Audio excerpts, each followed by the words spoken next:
you let me love you forever, forever? I wanna love you. Will you let me love you forever, forever and a day, day, day, day, day.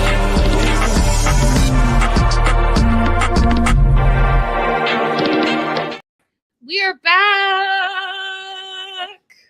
Hi guys, welcome to TMW Online. I am Linda. That is Abby. We are covering the new season 5 of 90 Day to Single Life. And I have to tell you guys, I don't know if they went back to the blueprint. I don't know if they have new producers, but these new seasons are back to why we actually started watching 90 Day Fiancé. They are entertaining. They are full of drama, and not like just feeling like it's manufactured drama, actual drama, shocking moments. I was like, I'm all in. I'm all in. Yes. Yes. This is the first time that I've actually watched a whole Single Life episode. Usually it's just clips for me. So this one is actually holding my attention. Listen, so we're behind, but we catch up. But this episode 1, The Art of the Love Bomb, Abby, listen, a lot went on. So let's just get into it. So first person up on the Single Life is Sophie. We know that she was married to Rob. She's 26, from London, lives in Texas, 3 years married to Rob, didn't work out. They're allegedly, and that's my word, in the process of getting a divorce. So in the meantime, because it's been so tumultuous, she decides that she wants to go on a girls' trip. I thought, oh, that's a great idea. So she becomes friends with Liz, and we know Liz is the second person that's part of this Single Life. And Liz and dare I say, Ed. Ugh. So Liz is on this trip as well. And then I liked, Abby, how they threw in Julia. I looked over and said, what have I missed? What have I missed? I know I normally I'll have all the tea, but I've been busy. So I was like, but no, lo and behold, Julia is still married. Brandon and her are still together, going strong, but she does have a little secret that she's going to share with all of us shortly. So those are the three. They've all connected. Liz and Sophie didn't get along, and I think this is a very important point to make. They didn't get along when they first met. They didn't like each other. But next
get. So these three are now the Three Musketeers. Remember that Liz and each other when they very first. Okay, so Liz, they're kicking it. It is what she to justify going for either right with the hair that you want.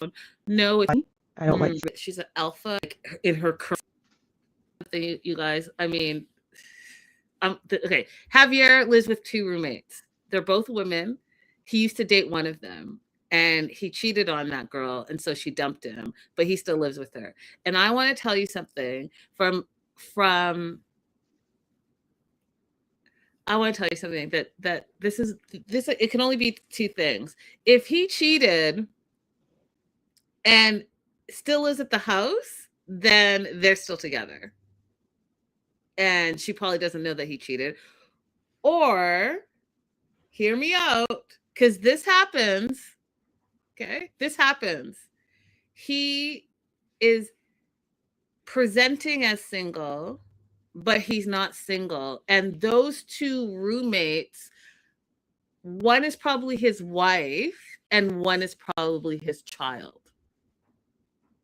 Oh, I didn't even think that that's what was happening. I was like, oh, he's a liar, but I did not consider that configuration of the lie. Men are lies. Okay, this man is calling his child his roommate. men. How about you're calling your wife your roommate? I have a roommate. No, well, that's your wife. So women, you actually have to ask the questions. Oh, is that your roommate? Like your roommate? Like, where do you know that person from? Are you married to that person? Are you in a, like, you have to ask those questions because they will freely misguide you. Mm-hmm. So, Kimberly's not interested in dating Javier any longer. And I agree with her. Red flags. He's 50 plus with two quote unquote roommates. Stop it. Just stop it. You know, when I first moved up here, this guy tried to convince me that even in our age, because I was 40 when I moved here already. No, I wasn't. I was in my 30s still. Even in our age, that a lot of guys would have roommates because the cost of living here. He legitimately tried to convince me that that was normal. And here I was, a single mom who still had my own place. Listen, because I was like, no. And what is it? No, actually, I don't care. Javier, get your life together and tell some truths, because I don't know if I really fully believe that you have two roommates. Then Jamal pops up at the house. I don't know what this, and you guys, you don't come for me. This is just, I just don't understand it. So if you want to explain it to me, I'm open to listening, but I just don't understand it. Abby and live chat, and if you're watching the replay, I really need to understand the American obsession with ranch dressing. I need to understand it because I don't understand it. I can't help you. I'm not a ranch household, but somebody will be able to tell us because it is very popular and very common. People have like personal sized ranches that they carry around with them. Somebody will be able to comment on it. Yeah, so he's at the house getting ranch. Kimberly's like, don't take my ranch. I was like, what is it, you guys? What is it? But I did think it was hilarious that he was grocery shopping in her fridge, because I've done that. When I was in university, you go to the house to do your laundry and to do some grocery shopping because you have only like uni money and that is it. Not even just in university. Like, there's never been a time that I've ever gone to my mom's house without getting something from my house. Like, yeah. Listen, I'm talking about furniture, shoes, like. That's funny. Yeah, to this day, my mom still cooks stuff, and I will bring it with me home and enjoy it and love it. So Mm-hmm. You're right, that never gets old. So Kimberly's explaining that she went on this date, and Jamal's looking at her sideways. Doesn't really think she should be dating right now because she has a lot of other things that she should be focusing on. And that was the first time we start to see that things are tense. And you could tell because those two always had a really fun banter. And that fun banter wasn't showing up, at least in this episode. And she's like, yeah, things are really tense between us. I kept some things from him and I broke his trust. And so things are hard between them. That's as much as we got at that moment. Then we find out a little bit about what she's been up to lately. She's a spa supervisor in a hotel casino. She loves it. She has a bunch of new friends. Lily is her work friend. They're going to go on a girls' night. And side note, I don't know if you guys, I am a bag lover, I'll say. Love a great bag. And I don't know if you noticed her black and gold LV bag, but it was popping in my eyes, guys. It was popping in my eyes. Cute bag, Kimberly, cute bag. And her friend, the other thing, because you guys know that I get distracted sometimes a little bit. What did you think? This is the first time I saw one of those nose rings where it looked like, you know, when you have like sleep apnea and it like pinches your nose. That's what it looked like. I was a little distracted because I hadn't seen it. Not that it's not like super unique and original. I just have not seen one that like connected like that. What were your thoughts on that? I've only seen it a few times, not in real life, just like as I've been on TikTok, I've seen it. It just like those kind of things just always scare me because I worry like I'm clumsy. What if I fall and that catches on something? You know, like, and it just like, that's what I think about when I see stuff like that, the ways that I could injure myself. Yeah.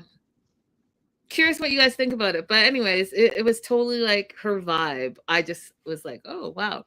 So they're going to go to girls' night. They don't tell Kimberly completely the extent of the girls' night. And it's a picture friend. And basically you bring your single friends, you do a pitch deck, PowerPoint presentation, and you present it to the room. Now, I just feel like her friends probably didn't do as much research as they should have done, right? Because that was a young room. So now you're presenting a 55-year-old to a room that looked like late 20s to late 30s. Like that's what it was skewing. So where would she find what she's looking for? Because she no longer wants to date younger men, right? She wants to date age appropriate for her. And that means even 44 was too young for her. So she wants to like skew like 50 plus, which I think is a good look for her. So she's not really impressed. Her face like all scrunched up because she's like, what is this? I'm not into it. And they start pitching her.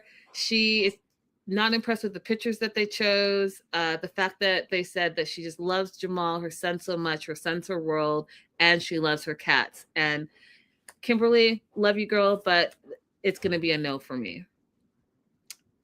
Because you all know how I feel. They didn't. The cats, yeah.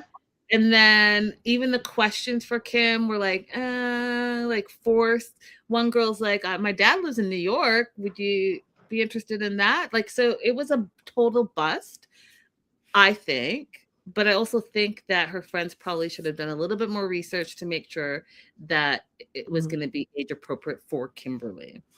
Right. Well, and if they do that again in an age appropriate room, they should include more about her personality as opposed to she loves her son, she loves cats. Like, okay, but tell us who she is as a person. That's right. Give us some more. Give us some insights that only friends will know. That's right, because you are making her sound to me like a crazy helicopter / Marm. cat lady that just doesn't leave her house and only is surrounded by her kid and her cats. That's what came across.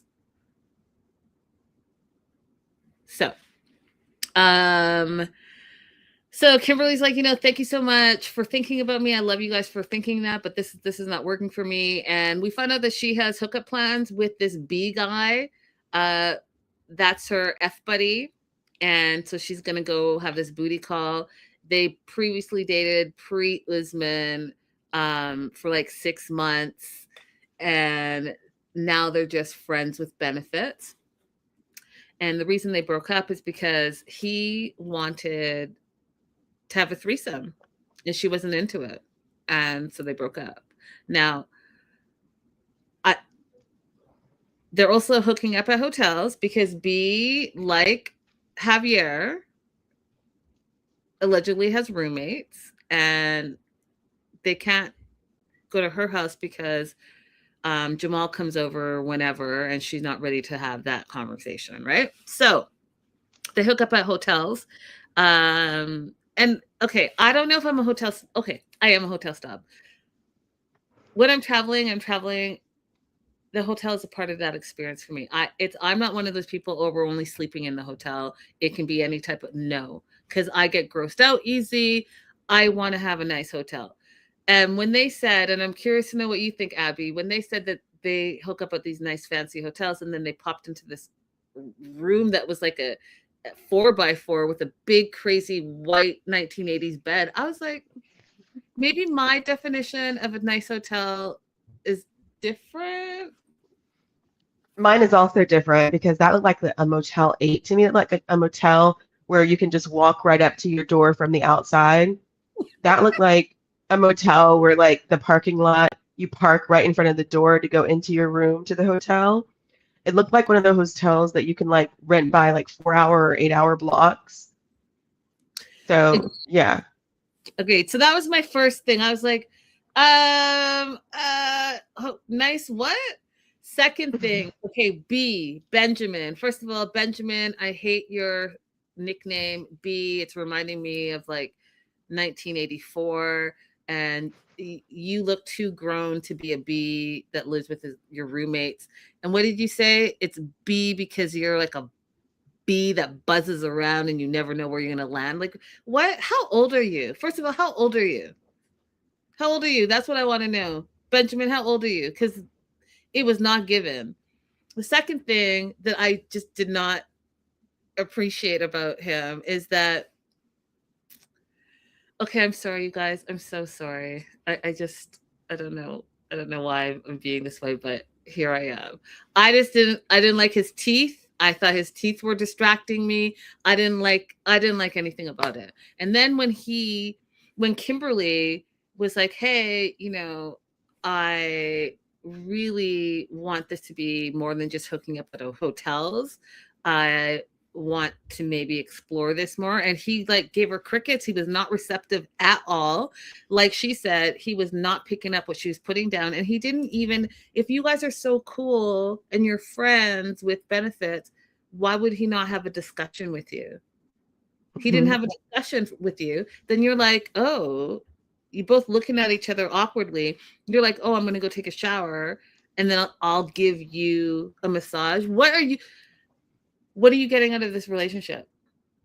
Because I wasn't even seeing sparks fly. Like, if this is going to be like this hot, heavy sparks flies friend with benefits, then where's that chemistry? Because I did not see it at all. What I saw was a little bit of a rinky-dink hotel with the rinky-dink dude who is expecting you to give him a massage in the $29.99 motel room that he rented. So like, how is this coming up from friggin' Usman? No.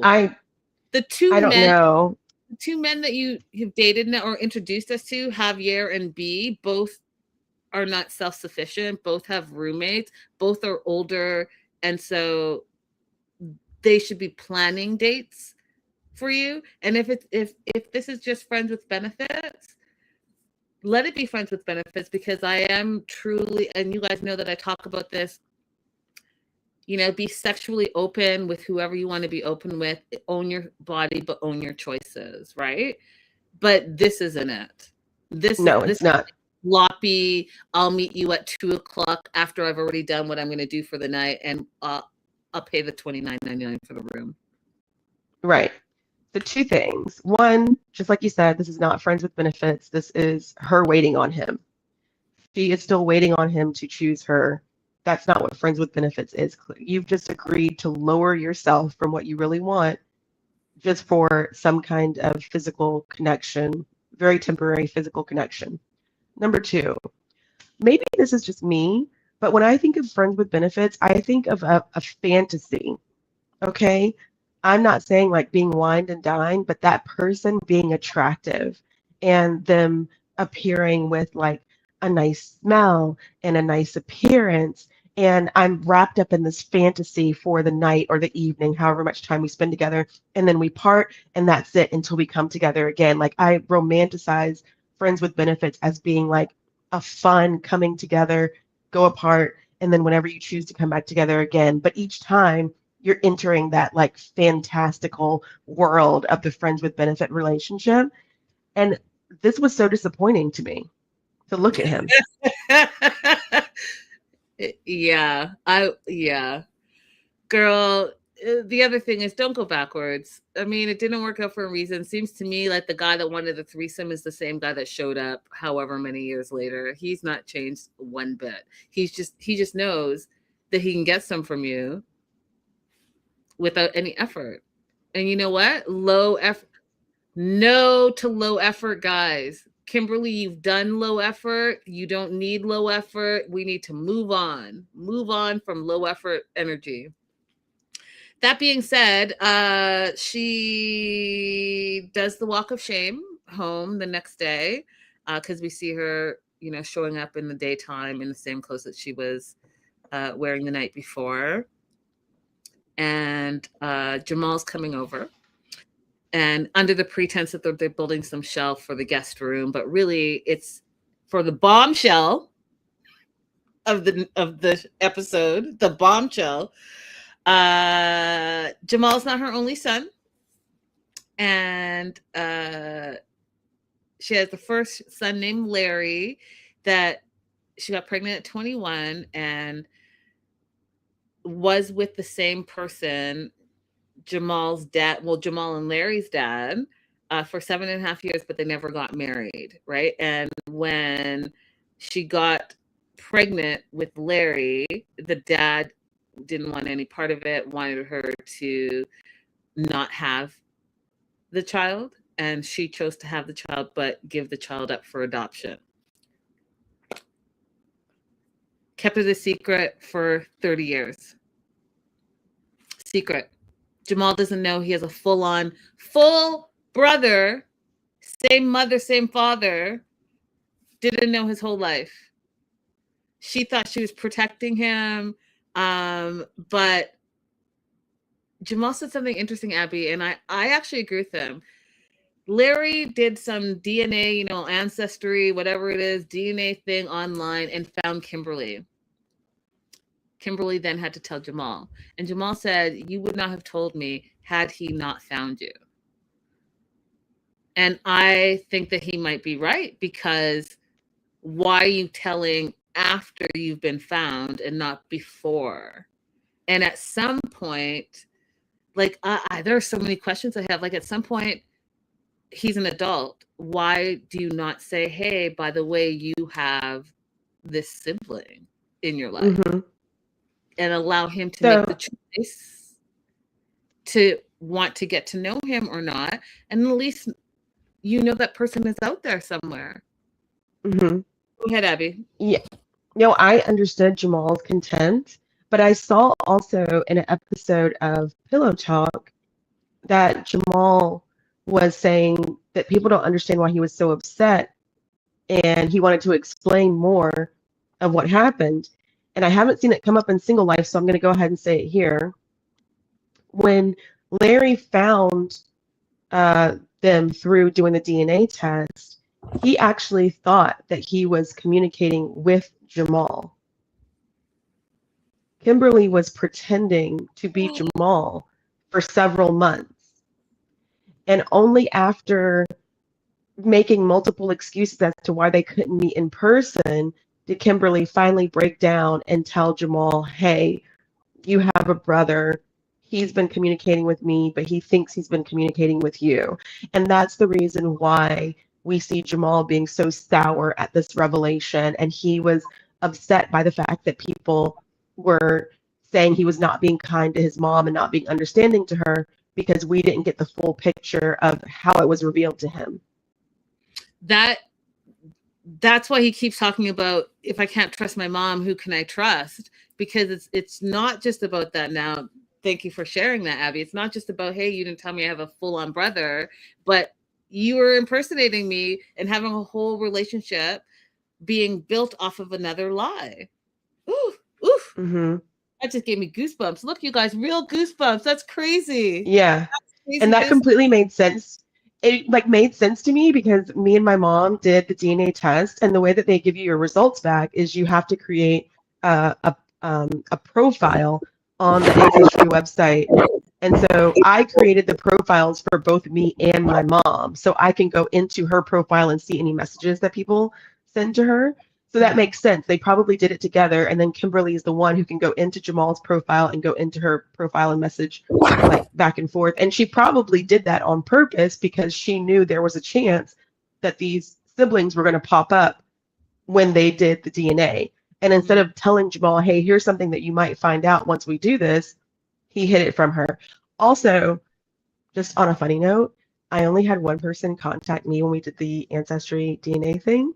It was a white lady, and she was like, oh, we're cousins. We should find out like exactly how we're related. And I said, do you believe in reparations? And I never heard from her again. You are savage. All right, so this is Larry, you guys. If you didn't see it, or you want to just a recap of it, and he absolutely has Kimberly's entire face, Larry. And then also a photo of the three of them. They went down there sometime last year and met, and down there I mean North Carolina, and met Larry in person.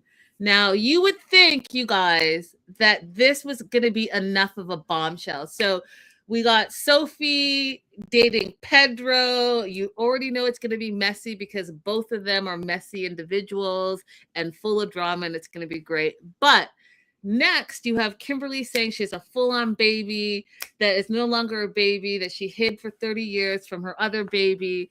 But she was not done, because before her segment ended, she is crying. She is talking about the other one. I'm like, what other one? Were they twins? Did the twins get separated? What? She has a daughter. And that is all we know so far. I don't know if it's that Larry had a twin, got separated, and they went separate adoptions, or she got pregnant. Ooh, Larry adopted. Pregnant woman, girl, adopted. And then third time's the charm, she kept Jamal. What is happening right now?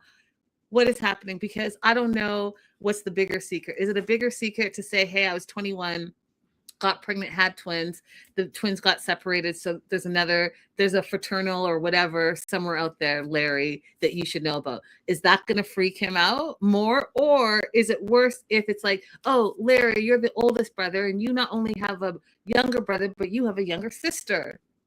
Which situation is harder?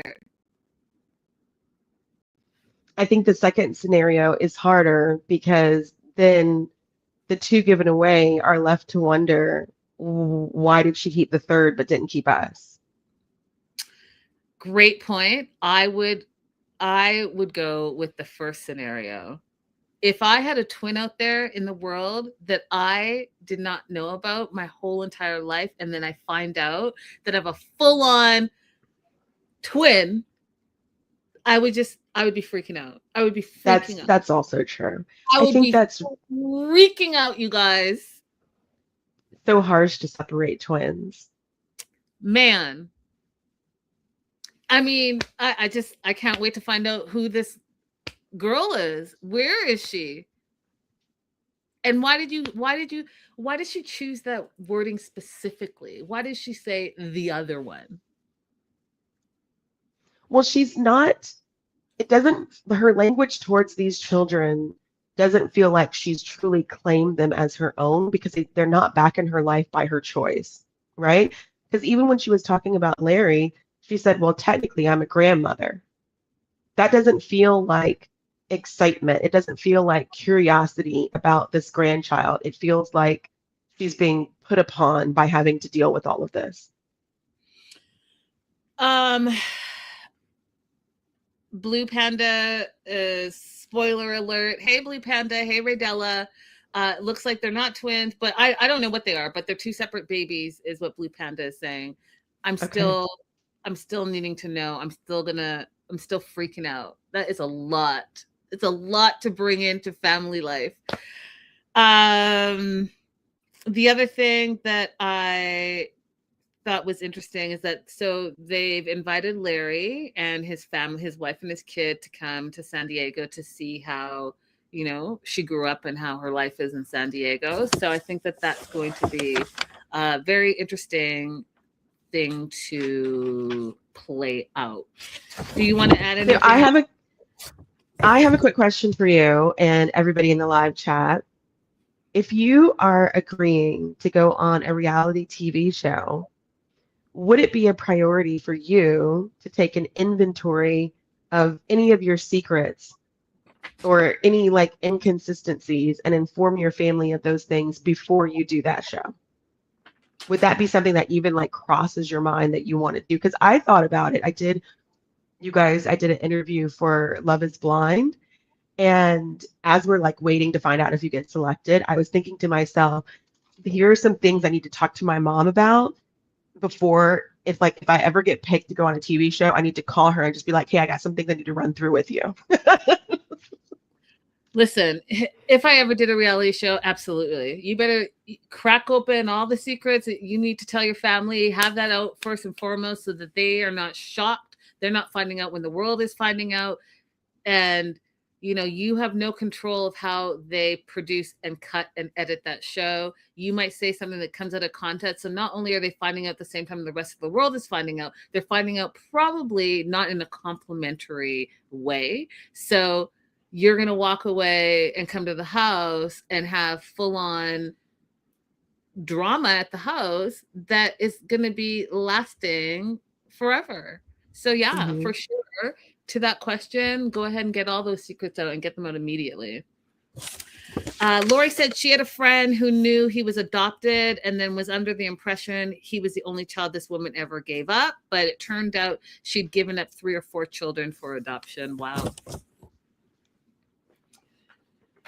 Do you want to say anything else before we move on to the next single lifer? No, let's go on. We're moving on to Gino. I just gotta let you know, like She's choosing her words, y'all. I wonder, because you know Gino's of a certain age, right? And so I don't think when he was growing up there was a lot of attention brought to the different types of individuals that are there, but he just comes like, I think that he should be tested. That's all. I think he should be tested and to see, like, he should be tested. Okay, when you say that you want him to be tested, are you talking about like cognitive issues or like gaydar issues? All of it. All of it. I want him to do any test that is possible. Just do all of it. And because, okay, you guys. Okay. This is why. Okay. This is why.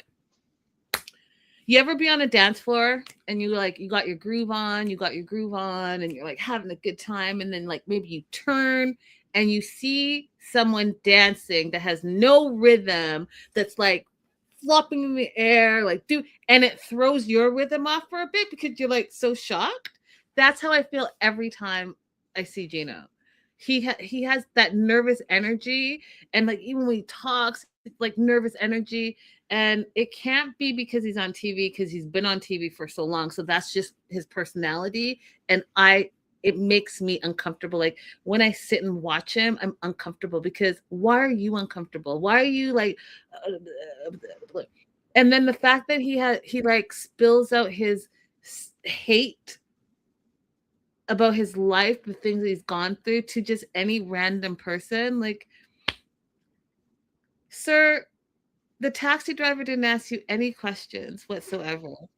The meat butcher did ask you any questions whatsoever.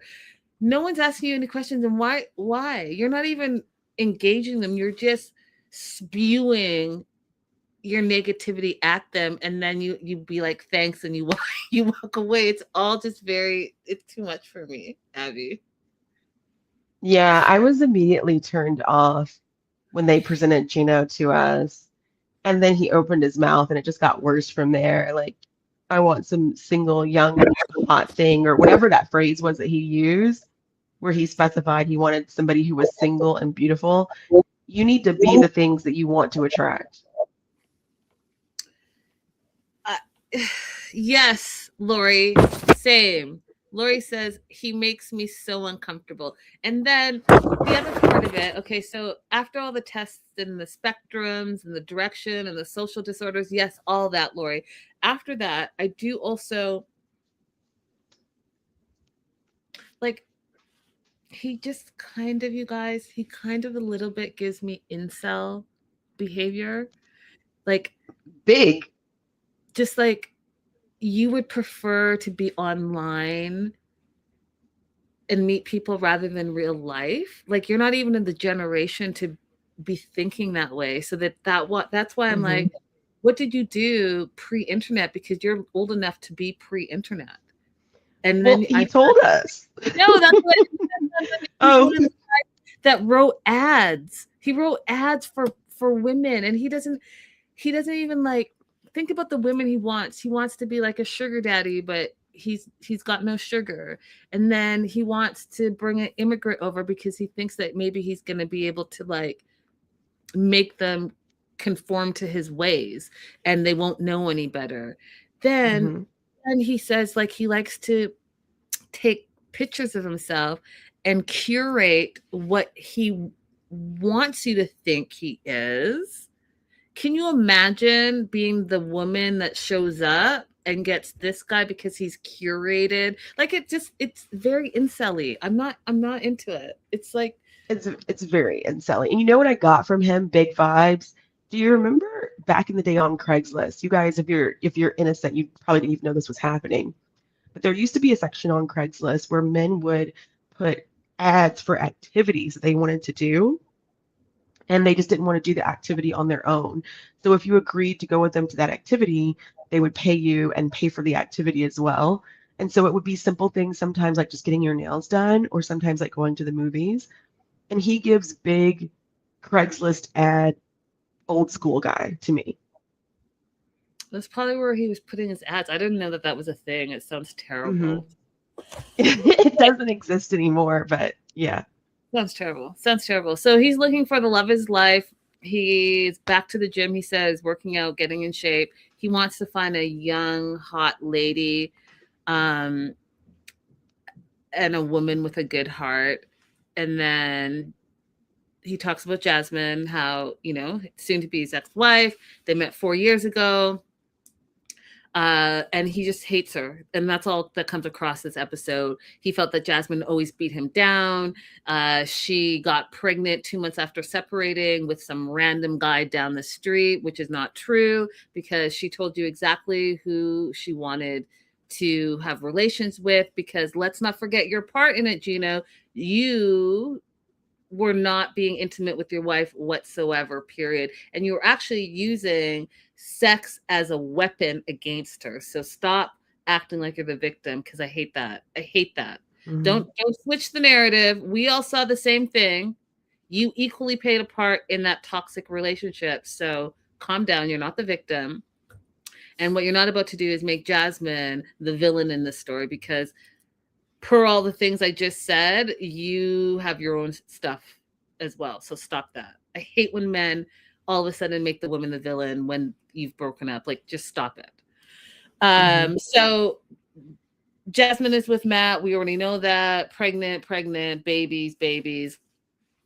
Gino wants to quote unquote live his best life. So first thing he decides he's doing is he's going to go to a singles group event that he found on quote social media, because again, he's that guy. He then says that it's been 30. He's 56. 30 years since he actually met a woman in real life and asked that person on a date. He usually just likes to meet people online or through his ads or however else, not in real life. Can you imagine? So he's extra nervous because he fears rejection in real life. So he, again, I get it. No one wants to feel rejected, but what you have to do is also feel confident in yourself, because all of that angst, people feel it. And who wants to be with that? Because even as you warm up in conversation, he never warms up, you guys. It's always just awkward. Okay, so he says, his words, not mine, you guys. He says that lately women have been finding him sexy, but he's just worried about the conversation part of it. What women? Who, Gina? Who? Show me where. I understand that part, but like, I understand like latching onto that part of it, because who is, yeah. But I was more interested in his acknowledgement that he's unable to engage in any kind of intellectual, enlightening, curious, fun conversation. Well, they go hand in hand. Do you understand what I'm saying? Like, I'm saying, who is finding you sexy, but you can't hold a conversation with them? Yeah. Okay. Yeah. That is not how women work. That is not men visual. Okay. They can find you hot. Boom. That's good enough for them. Women, you can be hot, but you have to, something has to come out of your mouth that makes sense. You can't be a dummy and be hot, because maybe for the night, but that's not going to be sustainable. Not one woman I know is with someone that they think is not smart. Very much true. That's what I mean. Very true. So, Gino plays this kickball, meets a couple of ladies, and the first thing out of his mouth is all the miserable tea. He's telling them like just random stuff about Jasmine. Ugly, okay? Ugliness. Just ugly. They're looking at him. I'm looking at him like, who asked you this? No one cares. And you're trying to attract a new person when this is how you talk. It's crazy. From the jump. No, thank you. I think one of the girls says, what did she say? Something like, what's wrong with him? No, and then said, is he serious? And then turned around like he wasn't there and said, oh, did you hear that? You guys, he's in DC in a lot of these scenes, so it's really funny to me to look in the background and try to figure out where he is. But like, he's just walking around talking to the butcher, the baker, the candlestick maker, anybody. These people did not ask for your story. No one did. Literally, my note says, why is he telling a random working all his issues? The worker who's a butcher did not ask if your wife was a vegan, did not care that you were going to go and buy some meat, and now you're happy that you can get meat, and that you're single now, and that you're going to enjoy it. Like, what? And all the work was enjoy your meat. And when I laughed, I thought that was the funniest part of his whole segment, because the double meaning of it all, that entertained me. That was the funniest part. So then Natalie, and we know who Natalie is from a previous season, but if you don't know her, Natalie, he quote unquote dated for 8 months, which I don't believe. I think Natalie's like a model, actress, something, because they do not make sense at all. I don't believe it. So they dated 8 months ago. She allegedly saw how good he was looking from working out and slid into his DMs and said, hey, you're looking good. I'm so proud of you. They continued to message each other. She allegedly invited him to DC. Now, this is the part where I was like, she's from Vegas. She lives in Vegas. You're going to try to tell me that she's quote unquote working remotely in DC. That's not what working remotely means. Like, you wherever, You can be wherever. You remotely work from a beach. You can remotely work from a coffee shop, whatever. But you don't typically say like, "Oh, I'm working remotely in DC." Like that, I don't know. I just don't believe it. I think you're filming in DC, and that's why she's in DC. Yeah. So she allegedly invited him out, and he's hoping that he has a chance to build a relationship with her, but he thinks that this is his one last chance. So he's packing his bag, and when I laughed, you guys, because the producers were getting on the line, and the producer would say something like, I would say this too. Is that shampoo you're packing?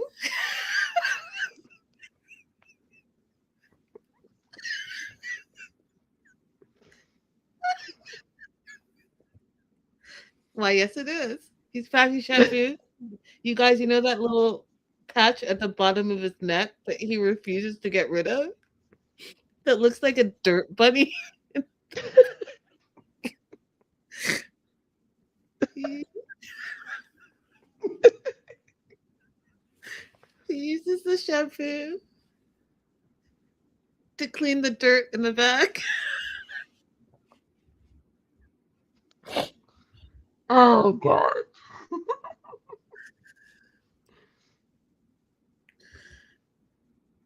He's also saying that he no longer needs his blue pills, and then he wants to go on another Jasmine rant, but I blocked it out because I don't care. If you don't need them, you say you don't need them because Natalie is nice and blah blah blah. Good on you.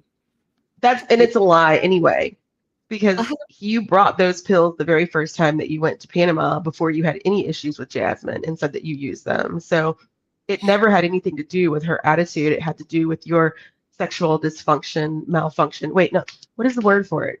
There's an actual, it's not sexual. Yes, that's what it's called. That's what it had to do with. Yeah. And he has again, go get tested, because again, you're a knotted ball of nonsense, and you have not addressed any of your issues, and you're 56 years old. And I think that if you go and get tested for all the things and actually deal with who you are as an individual, A, that nervous energy would be gone. B, any dysfunction you have would probably correct itself because you're living in your truth. Third, you would stop making all of us feel so uncomfortable, and we would stop thinking you were just a big red flag. All right. There you have it.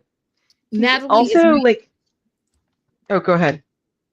So Natalie's meeting him in DC. The other part that I thought was interesting, if she allegedly is working remotely and you guys are so like kicking it and you dated for 8 months, she's like, no, you're not coming to my Airbnb or wherever. You're meeting me at Teaism, a tea shop, and I'll see you there. Yeah, not my hotel, not my Airbnb, but a chain restaurant that perhaps is able to provide me with some sponsorship.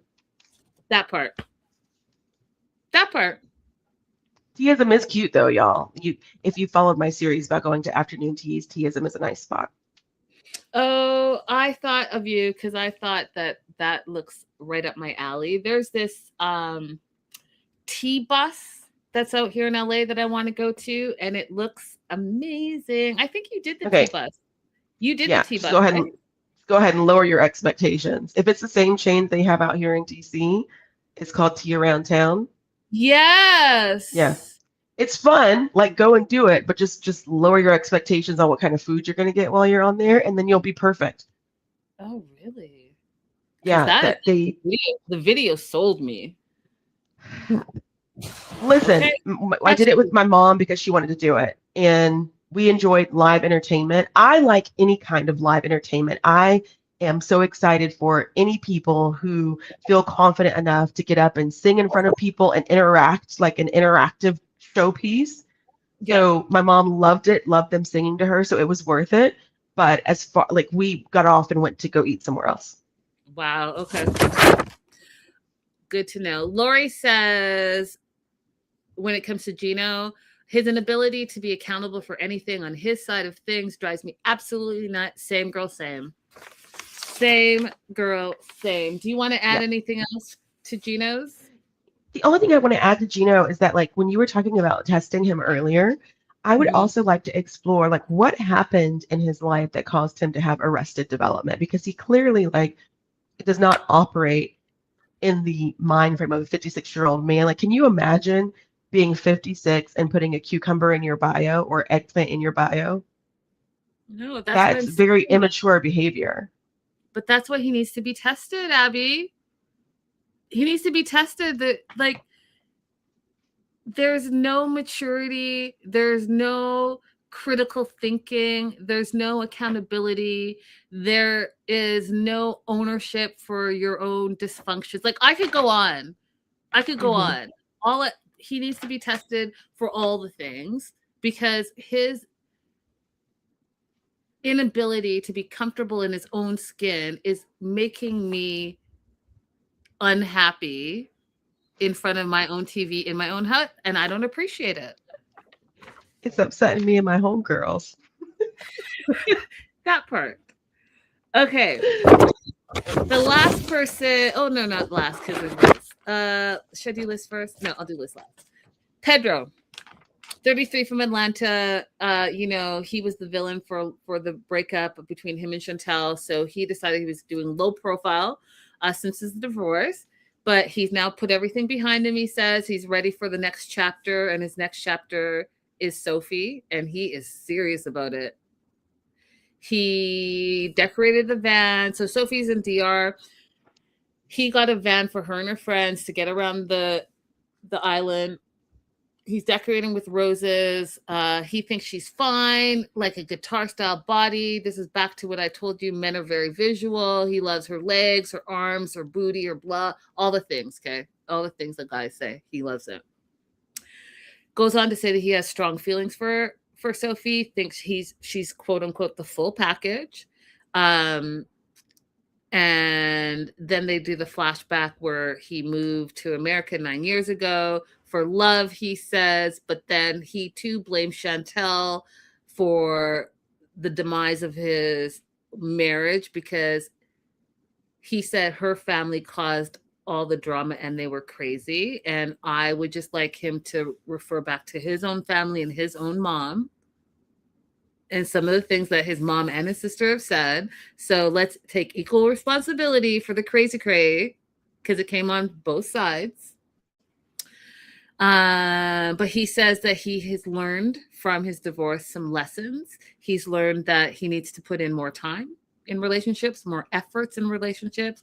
He needs to be more flexible. He needs to listen more. And he is now more mature. I did love those takeaways. Hopefully he's implementing them. He's getting ready to meet Sophie and her friends at the bar, and he's shaving. I thought it was interesting that his words, not mine. He's shaving upper and then lower, and he's like, "Let's go, little poppy." Those are not my words. But he wants all the things. He wants a wife. He wants a house. He wants the kids. He feels like he's 33 and he doesn't have any of that stuff yet. He wants all of that. And also, plus, he wants to get some. His words, not mine. So he's hoping by the end of this Dominican Republic trip, okay, we can't be more than a week. He wants to be in a forever relationship with Sophie.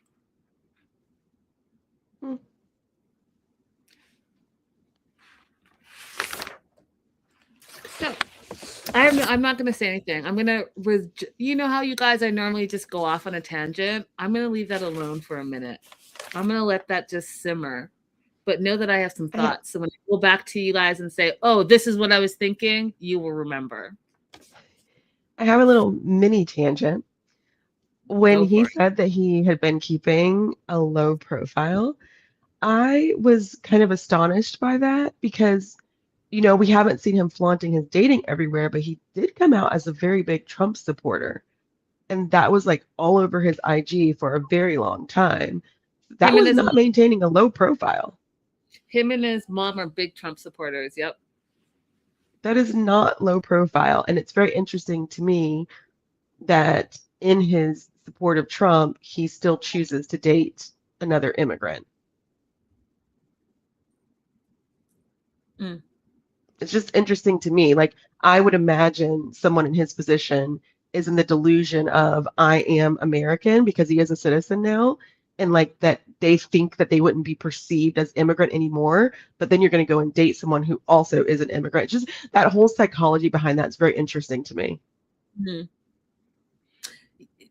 I'm gonna again. I'm pausing on my Pedro thoughts for now. So, because see, because I don't want to get started, but I will say this.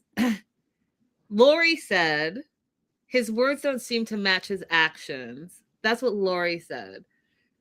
I'm gonna leave it there for now. So Hmm. the van shows up, picks up the girls. Sophie is feeling freaked out, and she freaks out very easily, in my opinion, over things that I don't know if they are freaked outable. If I know that's not a word, but I just don't know if they're freak outable.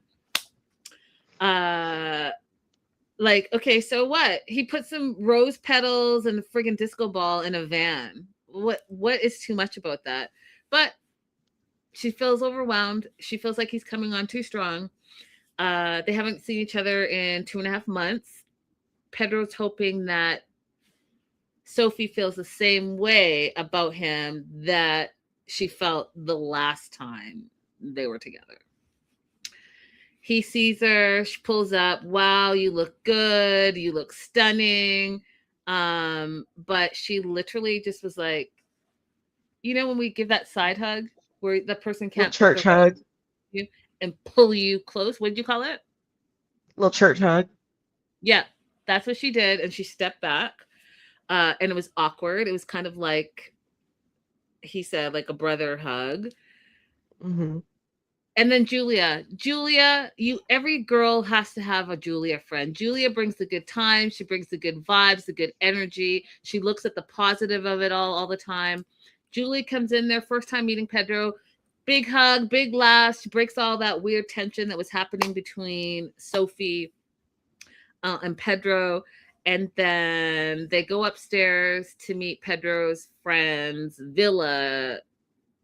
I think it was Darling, Raphael, and Genesis, and they were not very welcoming. They stood there like arms crossed and just looking at her. I was like, what is that? It's okay. Sophie's like freaking out even more. She's feeling like there's too many expectations. She thinks that Pedro told them that they're in a relationship and now she's meeting the friends and she doesn't want to do that. She feels like she's at a job interview. So she's like, I'm going to go to the bathroom, the restroom. And that vibe translated to the friends. The friends are like, we don't know about her. She doesn't have good energy. She seems cold and weird and it's all very awkward. And it was, Abby.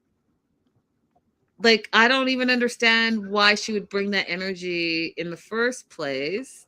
Because again, you're saying if you really like somebody and you've already spent time with them, they've bought you gifts, clearly there was a lot of, and this is not the first trip, you guys, because when this broke on social media, we posted and talked about it because they met at another place and they did like a road trip. They were holding hands. It was all very lovey-dovey. So it's confusing to me that all of a sudden you're being standoffish after you haven't seen him for 2.5 months, because you would think that if that was real, then you would be excited to see the person that you're interested in. Hmm. That's logical. She's saying that she's feeling pressured by Pedro because they're not in a relationship. She's feeling like he's acting like they're in a relationship. But isn't that the point of dating? If you are dating to just date, then you better let that other person know that. Because here's what I didn't like, Abby. Okay. Instead of having a conversation with him saying, hey, Pedro, I'm feeling a little bit overwhelmed. I just want to take it a little bit slower. I'm barely out of this relationship. I'm still trying to figure myself out and try to figure out what it is I'm looking for.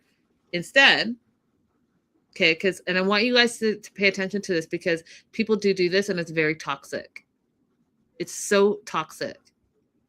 Instead of doing that, she says, oh, when he's like, you know, are you divorced? She's like, oh, you know, technically I'm still married, but we're separated. Oh, but yeah, Rob just called me the other day, and you know, like we still talk, and yeah, he called me, and Pedro's like, well, are you guys like still communicating? Are you guys hooking up? She's like, yeah, we're also hooking up. And I was like, see, that's really toxic.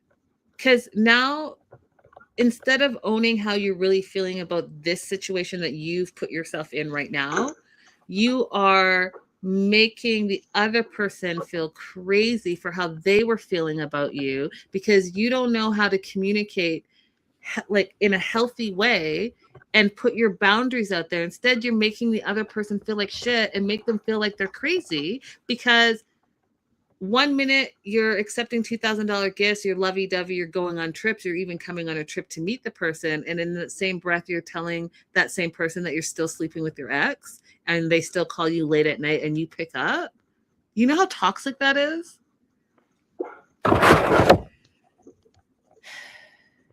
Do you want to add something to that, Abby? I just wanted to say another thing that she could have done. There's so many things she could have done differently, but if I hadn't seen someone in a few months, I don't want to see you with your friends as our first meeting. I would have said, hey, can we do something together just to like recalibrate, or, you know, just see each other and be in each other's presence for a day before I meet your friends and before I bring my friends around to do something all together. That's a reasonable request, right? 100%. I wouldn't be going with my friends. I'm going to need all the time with you, because we don't get to do this on a daily basis. When it's long distance, you want to cherish your time, and yes, you want to recalibrate and get that connection and enjoy it. Maybe later in the week you meet up with the friends for a cocktail or whatever, but not in the beginning and not for the entire part of the trip. No. Pedro's not really liking this vibe, so shots, you know, when shots are involved, you guys, to each their own. You are on your own after that. But they do shots. Pedro wants to go dance. You know, again, this is the toxic part of it, because Sophie does say they're attracted to each other, but she doesn't know what she wants yet, but she's attractive. Okay. You gotta figure it Sophie out. never knows what she wants At all. And it's all very like, oh, I'm freaked out. It's too much. Maybe you shouldn't be dating. Maybe you should find out who you are and what you want first before you bring someone else into that I'm figuring it out component. Because I don't think that that's fair either. right. Liz meets this guy, Villa. She thinks he's hot, well-groomed, smells expensive. I laughed at that because that's funny. That's something women would say. And she wants to get to know him, and they seem to like each other. They have a lot in common. They're into astrology. Shout out Liz for the fellow Gemini, by the way. Ding ding over here as well. Villa is a Libra, shows the Libra tat, find out that he has a son and his son's name on him, and she shows that she has her daughter's name on her. They bonded a little bit. She really is attracted to him.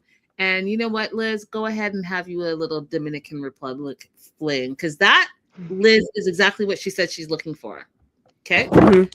Speaking of Liz, and we're going to just entwine this now. Liz lives in Washington, is excited about being in the DR because Washington State it's the Pacific Northwest. It rains, and it rains a lot. So there's a lot of gloomy gloom. So she's happy for, quote, the sun kisses. She acknowledges her poor record when it comes to men. She's never picked the right guy, she said. And we know that as her history with her ex-husband and the DV stuff that happened there, allegedly, with Ed and Ed's toxic, controlling behavior. And then we find out Jason, who we thought was going to be a good guy. She dated him for 4 months. He had a whole other girlfriend that had been together for a year. whole other girlfriend. So he's out too. The thing that I forgot about again with Ed and Liz was Liz is the one that proposed to him. I didn't remember that. Did you? I don't remember that, but I do remember being disgusted by the entire situation. She proposed, he ended it. I never could understand because Ed always felt like he was the prize in that relationship, and I just don't know how he flipped it to that because he never was and he never will be. Anyways, he ended it 1 month before they were supposed to get married. Then we found out some health issues that Liz went through. So she had found out there was a mass in her stomach, turned out to be stage 1 ovarian cancer. And she found out through having a miscarriage with Jason. So in all of that came the realization about this mass. So I hope she just continues to recover, and thank God that she got it done. And sorry for her loss, but here, she's hopeful about the future, and she is looking healthy. And so I hope she's happy, and I hope she finds herself again. And go ahead and have a little fling. I think you deserve that. Deserve it. Just have fun, enjoy yourself, and continue to find out who you are. I agree. Don't catch feelings and wrap it up. That's all, Liz. You deserve so much better than how you've been treated. Absolutely. And what Abby and I always say, you guys, your vacay bay is vacay bay. You leave vacay bay exactly where you found him. Okay? Don't get caught up in the emotions and the fun and the lovey-dovey and the hotel fanciness and the room service and the nights out and the drinking and oh my gosh, it's so amazing. That is not real life. Okay? Vacay Bay stays on vacay. You come home to your regular life and you leave Vacay Bay in their regular life. Okay? That's it.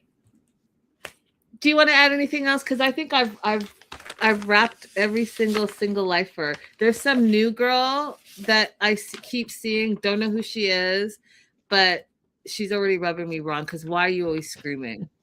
Do you not know? You don't have an inside voice? Because what I'm not about to do is have a whole season of you just screaming at everyone. No. That's everything. And I'm into it, you guys. I'm into it. I'm ready for us to go on and keep watching this one. Same. Kimberly, 2 babies. I'm going to need to know more. I might have to just watch it now because I am that curious. All right, you guys. Don't forget to like, subscribe, follow TMW online on Instagram and Facebook. We're building up that whole situation. So please do give it a follow. And we will see you very, very soon. Sooner than you think. Bye, guys.